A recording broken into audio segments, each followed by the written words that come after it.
Most people use Claude or any AI tool without any customization or configuration as to how they work. And whilst that still might kind of generally work, let me tell you, you're really not getting the most out of it, and it's definitely not the most efficient way to work. So in this video, I just want to cover off 4 key settings. It'll take you less than 10 to 20 minutes to get it set up for yourself, and it'll be the highest leverage 20 minutes that you can spend on your AI tool. Let's dive into it. The first setting I want to cover off is custom instructions or system message or personal preferences, depending on the tool that you're using.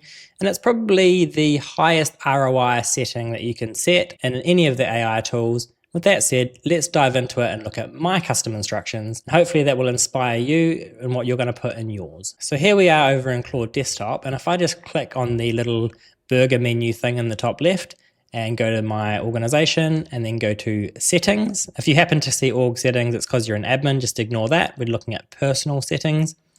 Go into that, and right on the general page, you've got your profile, and near the top here, personal preferences. That's what we're talking about. With the personal preferences, bear in mind that this is going to get read into Claude with every conversation and message that you have. So it is going to consume your tokens, which is something we'll talk about a little bit later in this video. The message for right now is just to keep this custom instructions pretty succinct and as tight as possible. Don't make like a 2-page essay about how you like to work. So just looking at mine, I'm basically telling Claude, respond with direct and to the point answers. I only want Claude to respond to my direct question without extra explanations about sort of peripheral things in the conversation. And if there is supplementary or additional information, then to offer that response in the next turn. I also don't want Claude to automatically agree with me and just sort of pat me on the back and say, yes, you're absolutely right, or great catch, or great idea. I want it to challenge my flawed thinking. I want it to research and double check my assertions. Some other things that I could have included is perhaps my job role and what I do day to day. Now, the truth is I sort of learned that retrospectively, and by the time I realized that you could or should perhaps put that stuff in your custom instructions, Claude already knew that stuff about me in my memory, so I don't think I'm going to get any gain there, and therefore I haven't done it. But hopefully those ideas inspire you. Have a little bit of a think about how you want Claude to respond, and if you do nothing else, then just copy and paste exactly what I've written and then change it later on. The next thing I wanted to cover is custom styles or just writing styles. In any business, there'll be several different ways that you communicate, whether that be internal email or external email will be slightly different. If I'm writing a marketing campaign, it might be the brand voice, which is often just the founder's own tone, or it might be that we're sending out proposals. It's a very different style again. So we can cut to the chase a little bit with our conversation and tell Claude the style that we are currently working in. And the easiest thing to do now is for me just to show you how to get that set up. And the task for you will be to set up a few of your own writing styles and just play and test this. So in this chat window here in my Claude desktop, go to the little plus icon in the bottom, and at the bottom there's use style, and of course it's defaulting to the normal Claude style, and there's some presets for you here. And honestly, most people will just live in this normal style, and for a lot of the time that's fine. But when we're doing a specific task, these custom styles can be quite helpful. So I'm just going to step through the wizard once and show you as an example, but I really want you to go through this wizard several times because there's several ways in which you can create a style, including just actually describing the style. But for this demo, I wanted to drag a document that, let's say, is a good example of doing a proposal or a good example of doing a contract and have it analyze that. So in preparation for this video, I just looked at my documents folder, and I noticed at the top there, well, near the top, there was an example CV. So if I just drop in this example CV and let Claude analyze it. Great, so it's analyzed that and decided that it is to present information in an organized, professional and concise manner using structured sections and clear formatting. So if I'm writing CVs, let's say I'm a recruitment agency and I'm helping my applicants structure their CVs, then I will use that style, and I can give that a custom name here. So maybe I'll just call that CV writing. Make sure you hit the tick, otherwise it doesn't save the changes. And then we can come back to CV writing. And if I'm going to actually write a CV, then perhaps I would change the style to CV writing and say, write a CV for my client James, and go on and explain the rest.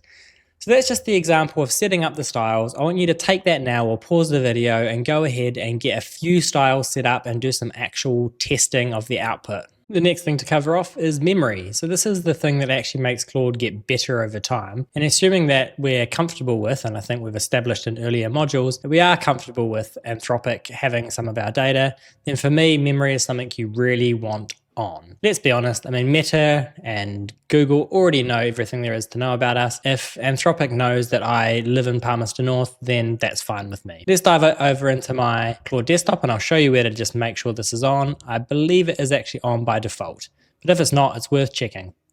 So we'll go back to our settings, and then if we jump down into capabilities, it's just a simple rocker switch here, generate memory from chat history. So what happens is every 24 hours or so, Claude iterates over the conversations that we've had and it pulls out things that it thinks are worth remembering about you. You can also tell Claude to add things to your memories as you write them, and it will do that. And if you want to, you can actually open up this document, and I'm not going to because it's got a lot of information about me, but you can open up this document and check the memories that it has about you and just go ahead and edit them right there in the document, or in a chat window, tell Claude to edit or add or remove certain things. So go ahead, make sure this is turned on, and it will make your experience of Claude so much better, especially over a long period of time. And then just below the memory setting is this location, or location metadata. Now again, it's just a rocker switch, and before you make the decision to turn it on or off, I'm pretty sure it defaults to on. I just want you to understand what it is. So it's going to approximate your city and your region based on your IP address. Now IP address is not that accurate. Like I'm in Palmerston North, it might think that I'm in Auckland. But at least it's getting the country right, which means that when I ask it for things about, let's say, tax legislation, then it's going to know to default to New Zealand. Or if I'm asking it about rules around rent or purchasing a house, it's going to give me better information back by having this on. And as I just sort of mentioned before, Google already knows exactly where I go minute to minute on Google Maps. So letting Anthropic know more or less what country I'm in, I'm very comfortable with that. Just one last thing I wanted to cover before we wrap up is tokens. I keep saying things like keep it tight and keep it succinct, and the reason is the amount of tokens that you use. The simple idea behind tokens is really that tokens is a certain amount of letters, but to keep it really simple for our discussion, let's just say a word is a token or two, thereabouts, depending on the length of the word. It's really how Claude reads and then produces text under the hood. And there's also input tokens, which is obviously what you write or documents that you provide. And there's also output tokens, which is the response. Your Claude plan does have limits as to how many tokens you can use. Even though you won't be aware of them, it's good to be aware of ways that you can sort of conserve tokens. So here's 3 simple things you can do. 1, I've already talked about several times. You can keep things tight and succinct, not just your custom instructions, but also throughout your conversation. 2, if you drop in a massive 50-page document, obviously that's going to consume a lot of input tokens. So if you only need Claude to analyze a subsection of that document, maybe just copy and paste that section out or make a smaller version of the document. And 3, fresh conversation for a fresh topic. Claude has a thing called a context window, which is sort of how much context it can take in one go before it starts like degrading the memory of that conversation. But the longer you chat with Claude, the more that context is getting fed back for each response. So if you've finished talking with Claude about a particular job or topic, start a new conversation for something else. You won't be aware of how many tokens you're using, nor do you need to be. These are just good habits to abide by to keep your token usage lower, but also it will make your user experience better and it will make Claude faster. So that's it for your setup checklist. Hopefully that's 30 minutes-ish well spent. We've run through setting up your custom instructions, setting up some custom styles, making sure your memory's on, or at least understanding what that setting does if you want to turn it off. And the same thing with your location. Get that set up and you should be feeling the difference immediately. And if you're still with me at the end, thank you so much for giving me your time. I really hope you've got some value out of it. If you're into no BS, no hype, AI adoption information for your business, then please go ahead and like and subscribe. It really helps me make these videos. And also in the show notes, there's a few resources that you can use to help you on your AI adoption journey. Until the next one, have a good one.